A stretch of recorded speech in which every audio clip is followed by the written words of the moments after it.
Oògùn ìwòsàn fún gbogbo obìnrin tó fẹ́ finú ṣoyún. Ó ní menstrual cramping, nǹkan oṣù rẹ̀ ń ṣe ségesège, kò wá dáadáa, ó dúdú, ó ń yọ̀, àbí kẹ̀ tó bá ti lóyún tí ò tíì pé ọjọ́ kankan, ó ń wálẹ̀ padà, ó ní miscarriage. Oògùn yìí ni kó lọ ṣe bismillah. Wàá lo oògùn yìí síwájú kó o tó bẹ̀rẹ̀ sí í ṣe period. Before period wàá lo oògùn yìí. During period wàá lo oògùn yìí. Tó bá ti parí period ò lè lo oògùn yìí mọ́. Wàá bá mi get negro pepper. Ṣé ti rí nísìn?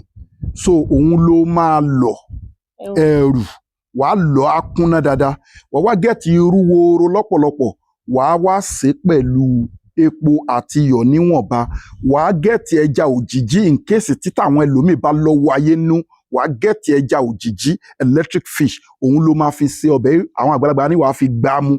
So òun ló máa mú. Wàá mú before period. Wàá mú during period. Bí sí ní láì tọ́lọ́wọ́ effective. Ẹ fi fídíò ìránṣẹ́ kẹfì nǹkan tó lọ́gbàdà sákàǹtì àwọn ọmọ aláìní. Charity account 2044237680 2044237680. First Bank of Nigeria. Global Dahiratu Dhikrlahi Islamic Organization. Àmọ́ máa wọn gbàǹkọ́ gbé iṣẹ́ tó lágbára wá fún gbogbo ẹ̀yin tẹ́ ń wojú Ọlọ́run bá fọ́mọ àti fún àwọn ọkùnrin àti fún ètò ìlera generally. Ẹ kọ́ọ̀lù fún full package wa àwọn obìnrin tó ń wojú Ọlọ́run bá fọ́mọ tí kéèsì wọn ti gbẹnu tán ó lọ́wọ́ ayé ni wọ́n jókòó sínú womb wọ́n jókòó sínú ovaries oríṣiríṣi bó ṣe ń pàkan nìkan rú wá lọ fún full package wa egbòogi láti India ní China ní Arab country ní Asia continent nílẹ̀ Yorùbá wa làwa ń papọ̀ táwọn èèyàn dẹ̀ ń lò tí wọ́n ń dúpẹ́ fún Ọlọ́run ọba kò síbi tẹ́ wa tá a ti lè deliver fún yín across the globe customer ló máa sanwó delivery ó dẹ̀ wà effective táwọn èèyàn ń lò tí wọ́n ń dúpẹ́ fọ́lọ́run ọba ẹ contact wa lórí +234 810 913 1425 a wà ní airport road Ìlọrin Kwara state innal izzata lillahi jami'a